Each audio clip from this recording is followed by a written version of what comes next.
नमस्कार स्वागत करुच्ची मोर channel nice and tasty को। आज आम माटी आलू और फूलकोबी गोटे नुआ रेसिपी बनैबा। स्वाद यार माछ तरकारी भली लगे। तो चलतु देखी ना केमती बनैबा। एठी मु गोटे छोट साइज्र फूलकोबी नहीं आको काटी नहीं एवं गोटे मीडियम साइज्र माटी आलू नहीं ताकू देखंतु एपरि भाव में गोटे आंगुठी साइज्र मोटा रखिकी एपरि भाव में काटिकी पानी रे लुण पकईकी फर्स्ट भल से मंथिकी ताकू धोई नहीं तापर आम माटी आलू को बॉयल करवा। माटी आलू को मु प्रेशर कुकर बॉयल करुच्ची। आपण चाहिए ओपनली बॉयल करें। तो ये मु गोटे कप पानी पकई नहीं एवं से मु पकई नौ माटी आलू। नेक्स्ट आमको दरकार 1/4 टीस्पून लुण।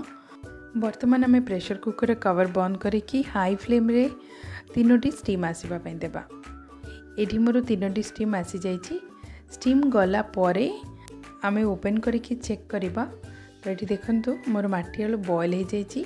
आमे एपरि भाव में टिके ओवर कुक करवा जहाँद्वारा आमर रेसिपी बहुत बढ़िया से बनिकी रेडी हम। बर्तमान आम रोसई स्टार्ट करवा। से गोटे कढ़ई नहीं से पकई नेली 2 ରୁ 3 टेबल स्पून तेल।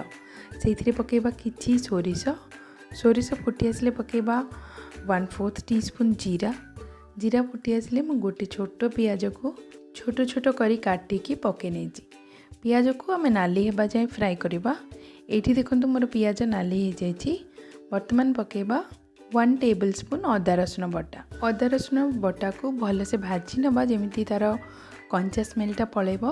तापर आम पकईबा 2टा कोरा टमाटो माने मु एक ग्रेटर सहायता टमाटो को कोरी नहीं। या द्वारा ग्रेवी बहुत बढ़िया आसी थाए आउ ग्राइंडर भी यूज करने पड़ेनी आउ टमाटोटा बहुत सहजरे मिल जाए। वर्तमान मु पकईली स्वाद अनुसार लुण पकईला परे भल से मिसेकी मीडियम फ्लेम रे 2 ରୁ 3 मिनट पर कुक करनबा।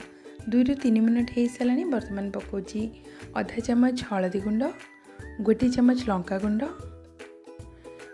गुंड आपण स्वाद अनुसार कम अधिक करें। एगुड़ा को भल से मिसई नवा। देखो बर्तमान आम पकईबा कोबी काटिकी भल से धोईकी मो कोबी रखी थी सेगुड़ा पकईकी एपरि भाव में तल उपर करके मिसई नवा जेमिति मसला कोबी रे भल से लगी। बर्तमान आम गैस फ्लेम को स्लो टू मीडियम रखिकी 4 ରୁ 5 मिनट एपरि भाव में कोबी को संतुली नेबा। एठी मोर कोबी 4 ରୁ 5 मिनट संतुली हो जाइए। से टिके पानी भी छाड़ी आसलानी। तो बर्तमान आम से पकेबा गरम पानी। एठी मु गोटे बाउल गरम पानी दूची। आपण ग्रेवी हिसाब रे आपण को कम अधिका करि परिबे। गरम पानी देले तार स्वादटा बढ़ी जाए थाए। बर्तमान मुझे कवर करने भी जेमिति कोबीटा बॉयल हो। तो मिनिमम 5 ରୁ 7 मिनट रे कोबी हमर बॉयल हो। तो 5 ରୁ 7 मिनट्स हो सारानी।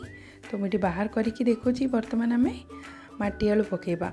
तो आलू आम ओवर कुक करथिले देखंतु 2-3टा आम एमती मंथिकी पकेबा आउ सब गुड़ा आम डायरेक्ट पकई नबा। एमती मंथिकी पकेबा द्वारा आमर जो ग्रेवीर थिकनेस भी बहुत बढ़िया आसी थाए आउ टेस्ट भी बहुत बढ़िया लगी थाए।